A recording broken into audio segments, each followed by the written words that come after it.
Welcome everybody, and thank you for joining us for our webinar on Friday the 8th of November. We're fast approaching the end of the year, and that always seems to come around way too quickly. I'm Stephen Weber, one of the senior safety consultants here at Safety Action, and today we'll be going through our latest webinar with Gary Rowe, our CEO. So thank you, Gary, for and we will be jumping in and out and sharing this update today. Terrific. Thanks, Steve. Maybe we'll just kick off before we get into the first topic, which you're going to take us through, Steve, with the long-term working from home. A couple of questions of the week, just for those that might like a little mental challenge. Question, is it legal to leave your car park with the sunroof open? We all know we've heard you've got to lock your car if you leave it unattended. So what about a sunroof? So there you go. Question number one. I've got two questions this month.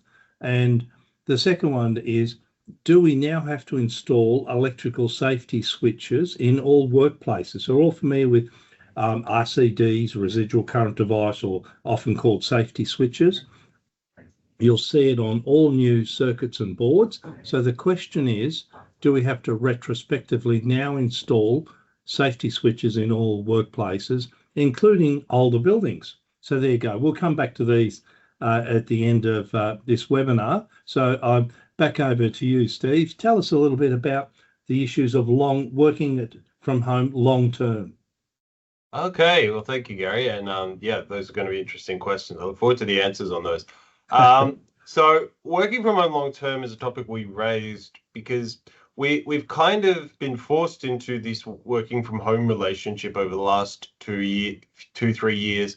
And now we're in a state of workplaces deciding how they're going to approach this setup, this relationship, moving forward. And that raises the prospect of it becoming a sort of more permanent state of being, a permanent work arrangement. So we thought we'd flag some considerations in relation to, well, when you formalize this as a long-term arrangement, what should that look like?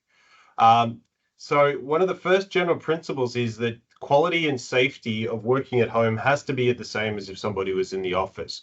So historically and now it's still the same of once you allow somebody to designate their home as a workplace, the laws of health and safety come into effect. So our obligations for managing their health and safety risks, including, as everyone will know, the psychosocial risks, are the same as if they were coming into a place of work or you were sending them to a work site.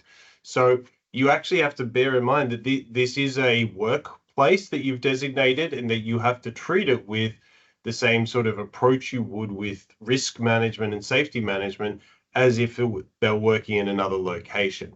So what we generally suggest is, well, the first thing is create a business case and agreement, right? So this is sort of the formal setup of saying, well, okay, what is the advantage? What is the agreement with the worker actually working from home? How many days per week are you allocating? What resources does the business going to provide? What is the worker going to have to provide? What is the compensation, etc.? So setting up the communication channel and flow. Now, part of that would be understanding that your safety systems are going to have to adapt in relation to how this person is going to be working from home. We'll talk about that in the home safety plan in a little bit more, but particularly around training, meetings, engagement, culture is a big one as well. So how do you establish and build those cultural engagements that present opportunities for engagement, collaboration within the team? So those business benefits of interpersonal interactions, how are we going to try and address that? Yeah, Steve, yep. If I may, just before we go further, I find this really interesting. So thank you for this discussion, Steve. How intrusive should or could businesses be when you said the quality and safety of the home work environment where they're designated as like a home office or something? The standards, for example, holes in the carpet or whatever.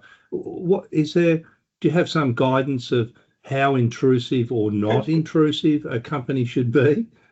No, it hasn't been formally really well defined, I think. Yeah. We historically, that's always been one of the interesting cases with working from home, which is why it was so rare to understand because, or to be applied, because the boundary of workplace versus home life, like if you have kids, I've got three young kids, my floors are a mess. Like if there's not Lego everywhere, it's a good day. So if I'm working from home and I slip on the Lego, is that a workplace risk and injury that should have been identified and managed? The general rule that we tend to be taking is the businesses work with the worker and say, you have to define a formal area of operation. If you're working from home, let's say this, and that's part of your agreement, right? So, for example, if you have a flexible working arrangement with an individual, are they allowed to go to the local cafe and work from the cafe for 3 hours because it's got good Wi-Fi and they can get coffee and lunch? Are they allowed to, let's say, travel as long as they do their 9 to 5? So these kind of arrangements need to be defined and agreed. And if you don't set them, then it leaves this sort of ambiguity. But most businesses say, right, let's within your home define an area that you're going to deem your workplace, your office. And we're going to say that that is the responsibility of managing health and safety within that framework. And then outside of that is kind of your home. So that's probably the best definition, because then you can kind of control what you deem the work area. And then from outside of that is the home. Now, that doesn't mean that you don't provide guidance and kind of information to suggest, look, you need to have a safe home that you need to manage because you've now made this part of the workplace. But at least that limits the sort of level of intrusiveness that the workplace has to go to. Thanks, Steve. Thanks, I appreciate that. I'll let you get back to. I think you're going to tell us about the home safety plan or similar. Yeah. So this is that arrangement where you have to adapt your safety system and processes to how this new work environment is going to be. So part of that is setting up an ergonomically safe workstation and environment, ensuring that you get information that it's safe, the floors are safe, the lighting is adequate, that the temperature isn't in extreme unsafe levels, etc. But then it goes into the more subtle things like, well, if there's a bushfire and your employees are now under threat from a bushfire, what is the business's response plan for identifying those risks from now a distributed network, right? What is the emergency evacuation sort of guidance to somebody working from home? Where do they go? How do you respond to that? And how, as a business, would you potentially coordinate that response? So that makes for a really interesting process of adapting inspections, engagements, first aid. What is your response to providing first aid to a now distributed network? Are you providing a first aid kit to all the people working from home? Are they first aid trained? So these questions pop up about, well, safe management. And then you go into the psychosocial risk, and the jury in research is still out on whether or not working from home is a positive or benefit. It has positive mental health impacts and it has negative mental health impacts. So how are you potentially managing those negative impacts to ensure that the person isn't feeling isolated? So one of the big ones is venting, right? If you have a bit of a stress with your boss, you can go into the tea room at the workplace and you can find your colleagues and have a quiet vent about how you all disagree with how they're approaching things, right? And that's an actual stress reliever. It's a way of detuning out of that stress moment. But if you're by yourself working from home, it's really hard to call up and somebody else on Zoom and say, I want to vent. It's not an intuitive conversation. Similarly, right, if you want to have a "are you okay" moment from the boss to an employee, how do you establish an informal touch in when you're Zoom calling, right? Establishing those conversation relationships that we normally intuitively develop face to face, or could develop face to face, is not the same from a virtual remote process. So establishing informal chats and meeting hubs and events and activities virtually is difficult, but something we could do, right? So, Steve, I really like that. What you've told me so many different things in what you've just been talking about, little issues that I think most of businesses haven't really formalized. That's what I'm hearing from you. And I think the underlying thing you're saying is there should be some formalization of the agreement so we understand the risks, who's going to manage them and how they're going to be managed. Is that correct? So it's not about don't do it. It's about formalizing. We understand these risks and differences. I like your idea about the psychosocial risk. I hadn't appreciated, Steve, that you're right. You know, when we talk between humans and in family and close work, it's just opportunistic, but you can't have that opportunistic. You've got to book a meeting online and get somebody and get them on a video, which may or may not be as personal and friendly as you like, for those informal chats, venting, as you mentioned, or whatever. So thanks for that. And I see on your slide, there's also an issue of people working from home. What happens to emergency evacuation wardens back in the office that has almost no one there now? Tell us about that. So Red Cross Services, which have changed their name recently, the blood services in Australia, had this. I remember talking to them about this because less than a third of their workers were returning to the office. So how do you establish fire wardens and first aiders and emergency personnel to have sufficient numbers to cover this sort of significantly reduced work arrangement? So if you have the capability and resources, some of the attitude is basically to train everybody to be able to act in that role. To have designated team leaders with a roster that they know is going to come in and out, and they get a cycle of that, who is the chief warden. The other way is you generally make everyone a fire warden, depending on your staffing numbers and capability, and then say whoever gets to the emergency panel first becomes the chief warden. But that requires an investment and identification of resources. So it's going to take a bit of replanning and retraining, I think, Steve. And if I may, Steve, Joanne's just asked, do we have a template for this basic business home safety plan? I know we've got home safety checklists. I'm not sure we've prepared one that looks like an agreement. Am I right, Steve? That's correct. I think that even we haven't really updated our full systems to this new workplace status. But it's something that we're more than happy to have a conversation with people about supporting with this sort of info and advice. So I'm happy to have a chat with somebody outside of this meeting to go forward and help you build those in a bit more robust way.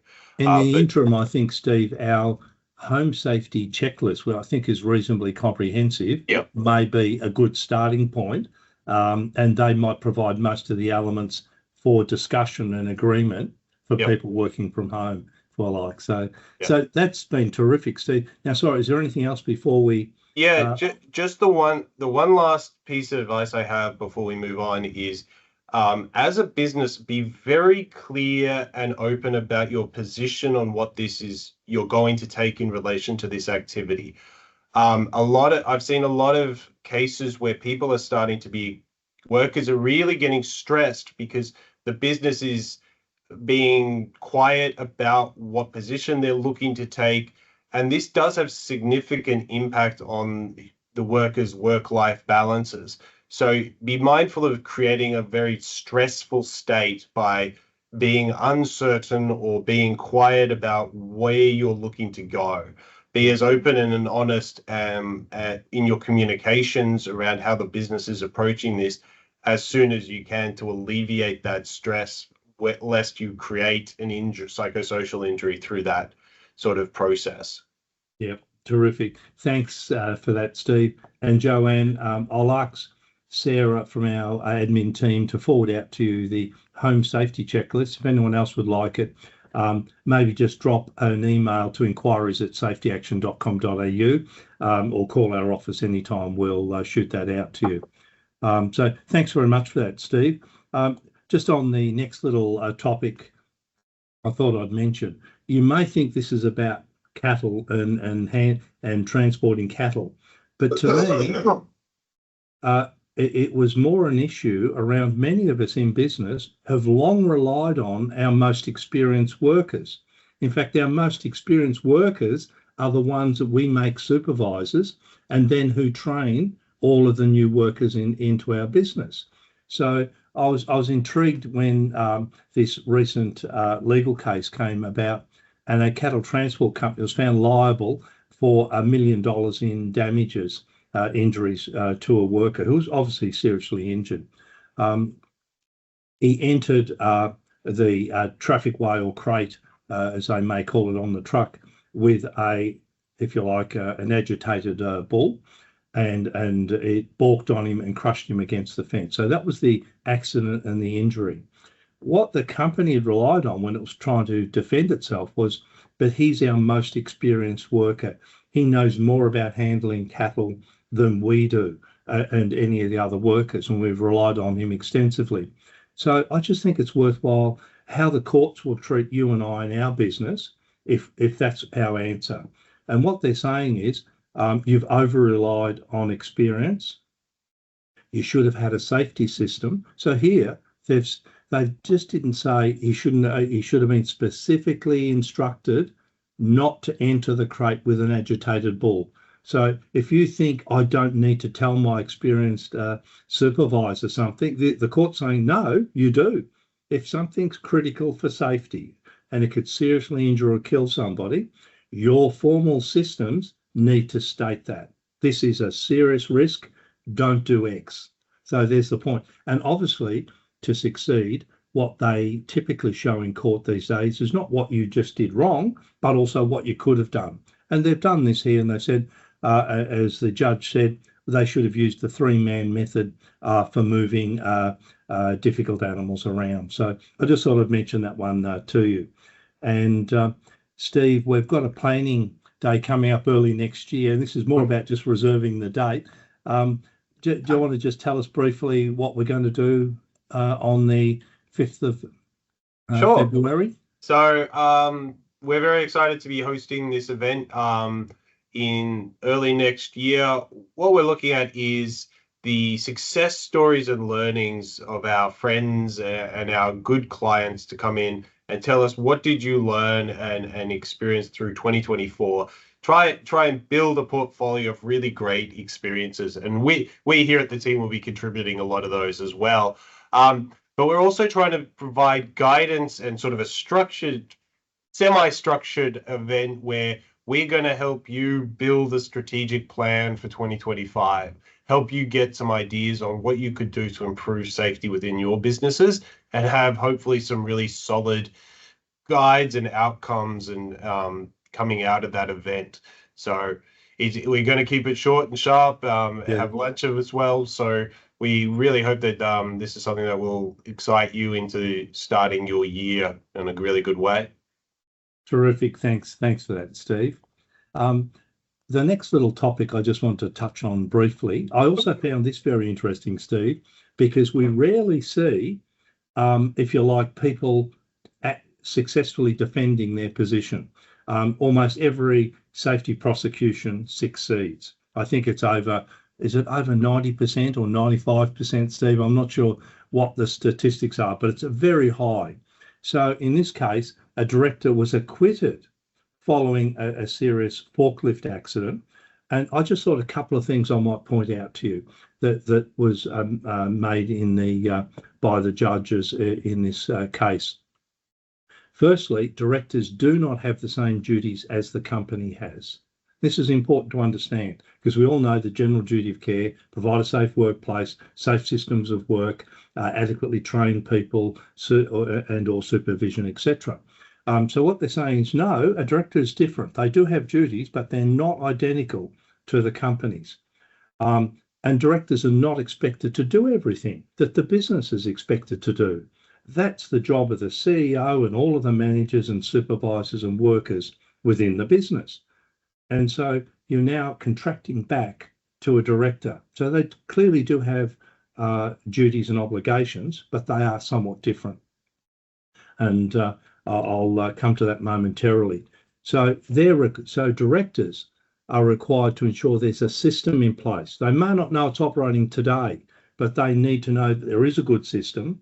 They have assurances that the system is generally working and operating, and to provide the necessary resources into the business to prove that that's continuing to happen, and obviously receive reports from the business as well. So in our newsletter, we've got a one-pager with about 8 or 10 dot points of what the director actually was doing, which was successful in defending that director's position. So if you want to see what a successful director should be doing to, if you like, defend their position should an accident happen in the business, page 6 of our November newsletter will give you some tips there. And Steve, I'll just hand to you again. We don't have Andrew, our DG specialist, with us at the moment, but I think Andrew attended this conference recently, and I was particularly intrigued more about the focus was on those lithium batteries, not unsurprisingly, Steve. Yeah, so Andrew attended this conference in Sydney a couple of months ago now, Yep. And the main points were sort of emerging trends and risks, unique risks that are coming in the DG space. So lithium-ion batteries, as most people might be aware, are probably one of the most significant changes as they're coming into our businesses and our workplace and our lives more and more, from anything from e-scooters to electric vehicles to battery storage stations. Now, they present their own unique risks in terms of fire risk and toxic smoke. And I'm not going to go too much into this because this is more an expertise of Andrea, but we are releasing a fact sheet on lithium-ion battery storage, and we've released some on other battery in the workplaces as well, which I would guide people to accessing. But they need to be very clear. They are classified as a dangerous goods. They have significant fire risk, should be included. Make sure that they're kept away from other flammable materials. So we haven't got I think we've just adapted the DG segregation table in guidance material to include segregation for their own classification. But generally 3 meters is a good rule of thumb of any clearance zone. Make sure that they're purchased in good condition, identify and inspect them so that they're not cracked, they're not damaged, there's no swelling to indicate fault, and make sure you have appropriate fire detection and response. Yeah, I think on that one, Steve, the thing I picked up out of Andrew's article there, and that you're outlining for us, is I think the importance to review fire protection, because what might have been okay in past decades in your business, in your warehouse, factory, or wherever, and whether it's, particularly if it's sprinklered, those sprinklers may not be powerful enough, if you like, to sustain or to suppress a lithium-ion battery fire. So just to review those. So some good points there, Steve. Thank you. Yeah, absolutely. Yeah, terrific. We're coming up to the last few minutes. We try and complete this in 20 minutes, half hour, our monthly update. I was amused by, on social media, I saw this thing, it was called shopping cart theory. And of course, we call them shopping trolleys typically here. And it's about the theory of, do people return the shopping trolley back to the storage area or not? And what does that actually mean? And so it's suggested that it's one way to test a person's capability of self-governing, and even suggesting, are they good citizens? And we do safety leadership training, as you know, and one of our foundation course, 2-day safety leadership course I'll mention in a moment. We're very interested in the topic of how we build culture. So I actually see the safety cart theory, safety trolley theory, as part of the culture, and to see whether people will do the right thing, whether there's a positive or no reinforcement, whether you get a reward for you do it or not, or whether there's any punishment or a disincentive to do it. And so the shopping trolley, whether you return it, typically there's no reward. I know Aldi, I think you've got a coin or a token or something, so people need to take it back to get their token back. But many other shopping centres still don't have this, and so it's up to the individual. Do they take the trolley back or not? And so I just find it mildly amusing, and you can give it some thought of your behaviour and what you may have seen in shopping centres, supermarkets, etc., whether people return the trolley or not. And people may have good reasons. It was raining, so I didn't today. I've got children in the car, I can't leave. I think they're all reasonable and understandable circumstances why you mightn't. But in general, considering if we're building a good safety culture, something like we might have an equivalent test in the workplace that might test whether our people are doing it, even if there is no punishment, even if there's no reward, will people do the right thing? So I'll just leave that with you. So I thought a nice little thing there, Steve, just to consider. And I did mention our safety leadership course. Our next one is coming up on the 4th and 5th of December. It's last opportunity. I think we've only, well, I checked yesterday, only 2 places left. So if you're interested, if you've got somebody in your team, maybe a relatively new manager or new supervisor, a key person in your business who you want to help build the safety culture that you want, consider contacting us and booking that person in. Sarah Oliver of our training coordinator will happily give all the details if people are interested. We can just email us in. Oh, and Steve, I just noticed on the side, thanks, someone's put up a checklist, a home safety checklist down the chat side there that people can get on, but we'll also send out 21 our home safety checklist, as we've mentioned. So thank you for that. And Steve, I hear you're talking at some symposium. Tell us about that. Yes, so the Victorian Safety Symposium is coming up, I want to say the 20th of November. It's 20th, 21st. And I'm very privileged to be part of a panel discussing the future of the safety professional. So what are those? Thank you, Katie. 20th of November is good for you. Yeah, so I'll be part of a panel discussing what does a safety professional look like, what is it likely to look like into the near future. There will be a lot of other specific, really good speakers and presenters, and hopefully some really practical takeaways, as well as a good networking event. So Steve, is this going to be online or face to face? It's face to face in the city. So okay, terrific. If anyone wants any information and don't already have it, there's the RHS website, or you can reach out to me, and I'm more than happy to send out information on that as well. So hopefully I'll see some of all of you there. Okay, thanks for that, Steve, and good luck with that. So question of the week, if you like, question 1. Is it legal to leave your car parked with the sunroof open? So I've done a bit of quick research on this, and the short answer is no. It's similar to leaving the car unlocked. And the definition I've got here, which comes from both equivalent, applies to both New South Wales and Victoria, where they've specified it's considered secure as long as it isn't open more than 2 centimetres. Sometimes we want to leave a window open very hot days just to keep some ventilation in your car. So similar to the windows, the sunroof, rule of thumb, it's considered secure as long as it's not more than open 2 centimetres. So there's the answer. So you'll find have we heard of anyone being prosecuted or fined over this? I personally haven't. I'm just sharing with you the answer to that question. So there's the answer to that one, Steve. And I think you know the answer to this one, Steve. We get asked this quite a bit.